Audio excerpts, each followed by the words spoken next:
오늘 하나님의 말씀은 사도행전 2장 1절부터 3절까지의 말씀입니다. 사도행전 2장 1절부터 3절까지의 말씀을 다 같이 한 목소리로 봉독하겠습니다. 오순절 날이 이미 이름에 그들이 다 같이 한 곳에 모였더니 호련히 하늘로부터 급하고 강한 바람 같은 소리가 있어 그들이 앉은 온 집에 가득하며 마치 불의 혀처럼 갈라지는 것들이 그들에게 보여 각 사람 위에 하나씩 임하여 있더니. 아멘. 오늘 하나님의 말씀은 사도행전 2장의 말씀입니다. 사도행전 2장 말씀에는 성경에 처음 기록되는 단어가 기록되어 있고, 그리고 또 처음 사건이 기록되어 있습니다. 이 오순절이라고 하는 단어가 구약에서는 안 쓰여지고 있습니다. 그리고 사복음서에서도 등장하지 않습니다. 이 오순절이라고 하는 단어가 성경 처음에 기록되는데요. 그게 이제 2장 1절에 기록되고 있습니다. 그리고 이 성령 강림이라고 하는 것은 요엘서 2장 28절 그 부분에 이미 예언되어 있었지만 그러나 이것이 성취되는 모습을 보게 됩니다. 오늘 말씀 속에서 보려고 하는 것은 주 예수를 믿으라 라는 말씀의 제목을 가지고 잠시 은혜를 나누려고 합니다.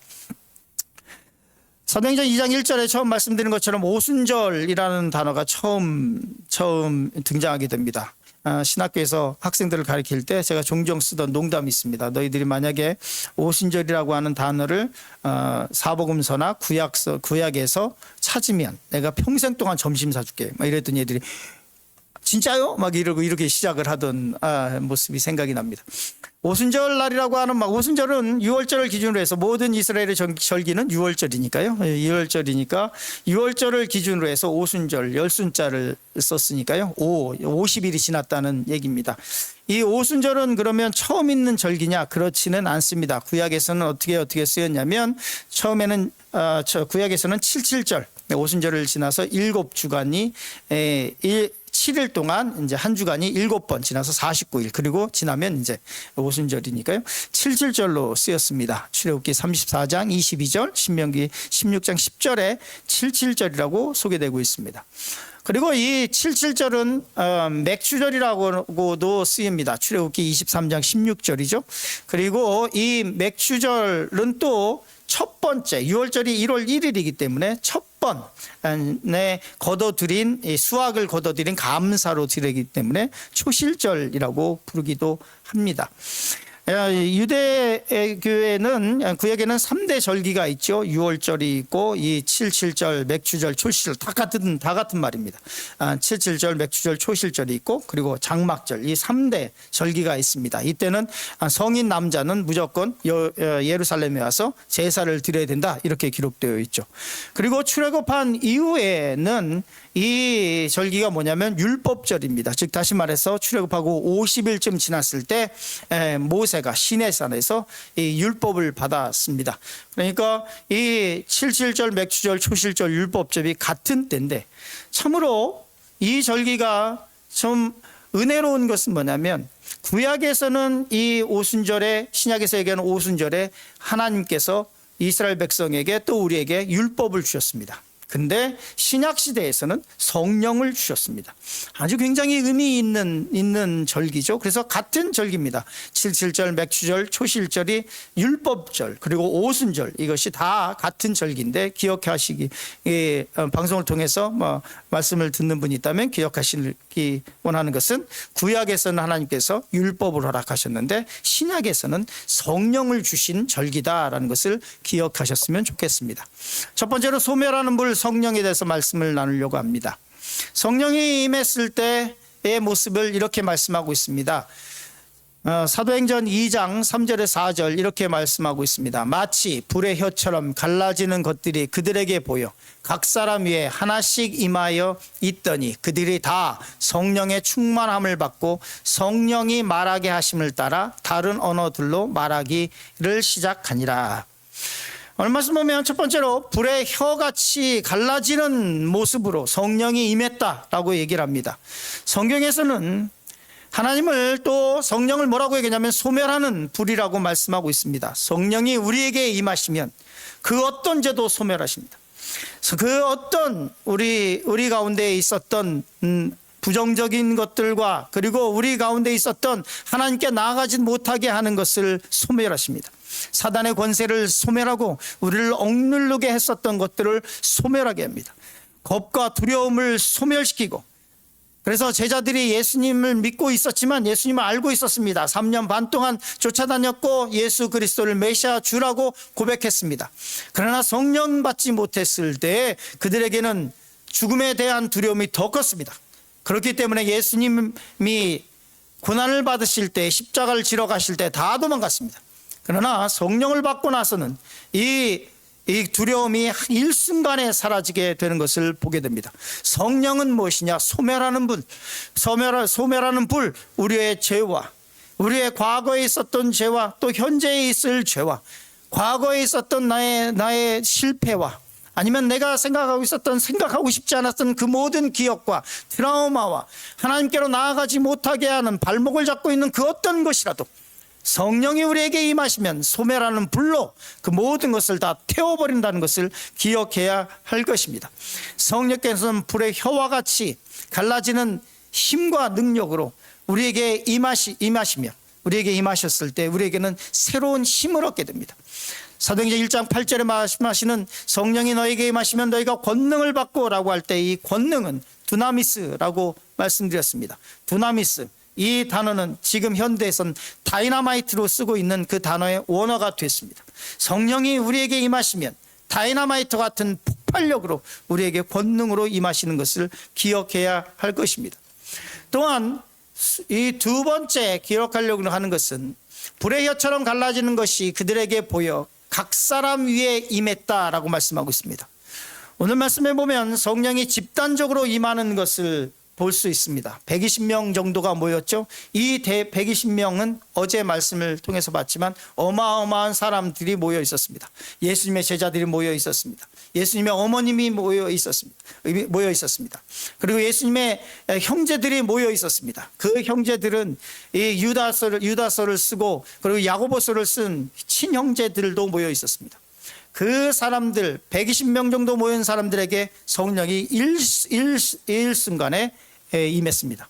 그런데 성경 보면 각 사람 위에 한 사람씩 임하여 있다 이렇게 말씀하고 있습니다.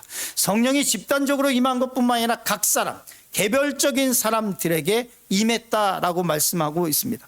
성령은 마치 거센 물결처럼 우리를 몰고 가시기도 합니다.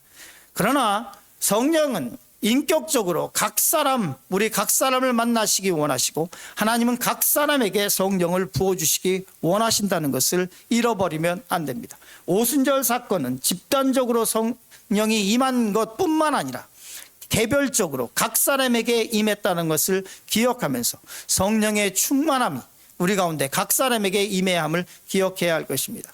세 번째로 오늘 사도행전 2장 3절부터 4절까지의 말씀 중에서 보려고 하는 것은 성령 충만함을 받고, 성령이 임했는데 이 모든 사람들이 성령의 충만함을 받았다라고 얘기합니다. 이 성령 충만의 의미는 공간적인 의미가 아니라 상태적인 의미입니다. 다시 말씀드리면 성령 충만이라고 하는 의미는 공간적인 의미가 아니라 상태적인 의미입니다. 이 말씀이 무엇이냐면 성령 충만의 의미가 무엇인가를 어느 장소에 채워진다라고 하는 공간적인 의미가 아니라 성령 충만을 받았다, 내가 성령 충만함을 받았다라고 하는 의미는 성령이 나에게 채워졌다는 것이 아니라 믿음으로 성령의 지배와 인도함을 받는 상태라는 의미입니다. 다시 말씀드리면 성령 충만이라고 하는 것은 공간을 어떤 것을 채우는 공간적인 의미가 아니라 내가 믿음으로 성령의 지배와 인도를 받는 상태적인 의미라고 하는 것입니다. 그렇기 때문에 우리가 성령 충만을 얘기할 때 나에게 성령을 채워주는 의미가 아니라 내가 성령께 fully 성령에게 지배와 인도를 받게 해달라고 하는 의미라는 것입니다. 성령 충만이라고 하는 것은 단순히 내가 성령을 요만큼 있었는데 이만큼이 아니라 성령의 지배를 온전하게 받아 나가는 것을 의미한다는 말이기도 합니다. 또한 네 번째 뭐라고 말씀하고 있냐면 이렇게 말씀하고 있습니다. 성령의 충만을 받고 성령이 말하게 하심에 따라 다른 언어들로 말하기 시작하니라 라고 말씀하고 있습니다. 이 말씀이 좀 굉장히 중요한데요. 학적으로 많이 논문이 쓰고 저도 이것에 대해서 논문을 쓴 적이 있습니다.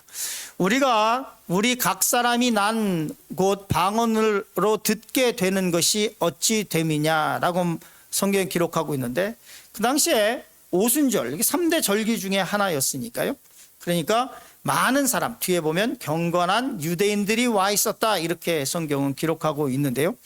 그 경건한 유대인들이 어디에서 왔냐? 바데인, 메데인, 엘람인과 또 메소포타미아, 유다와 갑바도교와 본도와 아시아, 그리고 불루기아와 밤빌리아와 애굽과 및 구레네에 가까운 리비아 여러 지방에 사는 사람들과 로마로부터 온 나그네 곧 유대인과 유대교에 들어온 사람들과 그레데인과 아라비아인들이라 우리가 다 우리의 각 언어로 하나님의 큰 일을 말함을 듣는도다 하고, 이 사람들이 각 지역에서 곳곳에서 경건한 사람들이었기 때문에 1년에 3번은 예루살렘에 와야 했습니다. 그 당시에 걸어 다녔습니다. 그렇기 때문에 6월절에 왔다가 다시 걸어서 자기 본 집으로 돌아갔다가 다시 오순절 때 다시 왔다가 다시 장막절에 와야 하는 1년이 뭐냐면, 이 사람들은 다 하나님 성전을 가는 것, 그게 일인 사람들입니다. 가난하든 부자든 믿음을 가지고 이 예루살렘을 바라보면서 왔던 사람들입니다. 각 지역에서 왔습니다. 그런데 우리가 각 사람이 난 곳 방언으로 듣게 되는 것이 어찌 됩니까? 모든 지역에서 온 이 사람들이 로마에서 온 사람이고 어느 곳에 밤빌라에서 온 사람, 메대 사람들이 자기의 말로 듣게 됐다는 것입니다. 우리가 그런데 주목해야 할 것이 있습니다. 우리가 다 우리의 각 언어로 하나님의 큰 일을 말함을 듣는다. 즉 다시 말해서 지금 우리가 하는 방언처럼 방언하는 것이 아니라 하나님의 큰 일, 하나님의 복음을 듣기 시작했다는 것입니다. 그것이 2장에서 나오는 베드로의 설교이기도 합니다. 여기서 얘기하는 각 사람이 자기의 언어로 들었다라고 하는 이 방언은 2가지 종류가 있는데요. 하나는 표적 방언이라고 하는데, 이게 학적으로는 뭐냐면 엑슬로놀리아라고 하는 것입니다. 두 번째는 은사 방언이라고 하는 것입니다. 그로솔롤리아라고 하는데요. 이거는 뭐냐면 은사 방언, 지금 우리가 하는 방언은 은사 방언입니다. 그냥 하나님과 영적인 대화를 하는, 영으로 기도하는. 그러나 표적 방언이라고 하는 것은 사도행전 2장에 기록된 것처럼 각 사람이 실제로 자기 언어로 듣는 것. 이거는 사도행전 2장에 특별히 강하게 나타났던 사건입니다. 그렇기 때문에 이 방언이 두 방언이 구분을 하는 이유 중에 하나는 뭐냐면, 같은 시기인 이 바울은 고린도전서 14장 2절에 이렇게 기록하고 있습니다. 방언을 말하는 자는 사람에게 하지 아니하고 하나님께 하나니 이는 알아듣는 자가 없고 영으로 비밀을 말하게 함이라. 고린도 성도들은 알아듣지 못하는 방언을 했고 방언을 하고 있었다는 것입니다. 그러나 사도행전 2장에서는 모든 사람들이 다 자기의 나라 말로 들었다는 것입니다. 그렇기 때문에 방언에는 2가지 종류가 있는 것을 성경에서 볼 수 있습니다. 두 번째 말씀을 짧게 나누겠습니다. 베드로의 설교. 그러면 이 각 지역에서 온 사람들이 우리가 우리의 각 언어로 하나님의 큰 일을 말함을 듣는도다.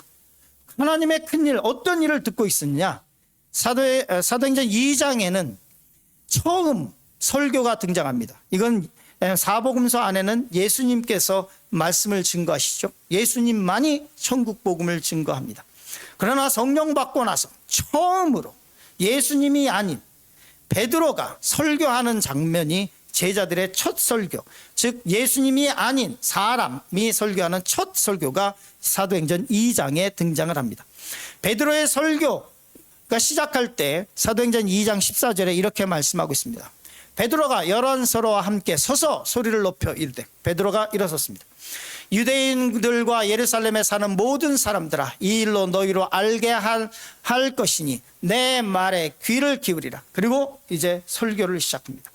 베드로의 설교가 사도행전 2장에 기록되어 있는데요. 그의 설교는 굉장히 파워풀합니다. 그리고 굉장히 간단합니다. 그가 전하고 싶었던 사람들은 그때의 경건한 유대인들이 천하 각국으로 와서 예루살렘에 머물러 있었다. 말씀드린 것처럼 각 지역에서 수많은 사람들이 왔습니다. 그러나 그들에게 전하는 말씀은 간단했습니다. 누구든지 주의 이름을 부르는 자는 구원을 받으리라 하였느니라.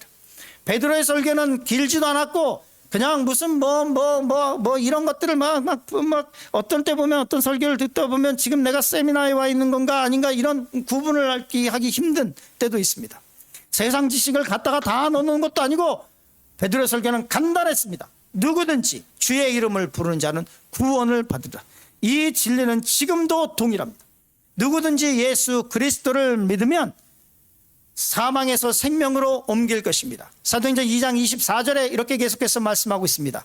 누구든지 예수 그리스도를 믿으면 하나님께서 그를 사망의 공동에서 풀어 살리셨으니 이는 그가 사망에 매여 있을 수 없음이라. 예수 그리스도가 그랬던 것처럼 사망의 고통에서 풀어질 것입니다. 예수 그리스도를 믿으면 그러면 이렇게 말씀하고 있습니다. 사도행전 2장 28절 주께서 생명의 길을 내게 보이셨으니 주 앞에서 내게 기쁨이 충만하게 하시로다 하였으므로 생명의 길로 인도될 것입니다. 어떤 낙심 속에 어떤 좌절 속에 어떤 사망의 음침한 골짜기를 걷고 있을지라도 주 예수를 믿으면 너와 내 집이 구원을 얻을 것이며 사망에서 생명의 길로 옮겨질 것입니다. 다 같이 주기도문 하시면서 오늘 예배를 마치도록 하겠습니다. 하늘에 계신 우리 아버지여, 이름이 거룩히 여김을 받으시오며 나라가 임하시오며 뜻이 안에서 이루어진 것 같이 땅에서도 이루어지이다. 오늘 우리에게 일용할 양식을 주셨고 우리가 우리에게 죄 지은 자를 사하여 준 것 같이 우리의 죄를 사하여 주시옵고 우리를 시험에 들게 하지 마시옵고 다만 악에서 구하시옵소서. 나라와 권세와 영광이 아버지께 영원히 있사옵나이다. 아멘. 다 같이 기도의 소망을 가지고 그리고 또 성령 충만함을 위해서 주여 한번 부르고 기도하며 나갑니다. 주여.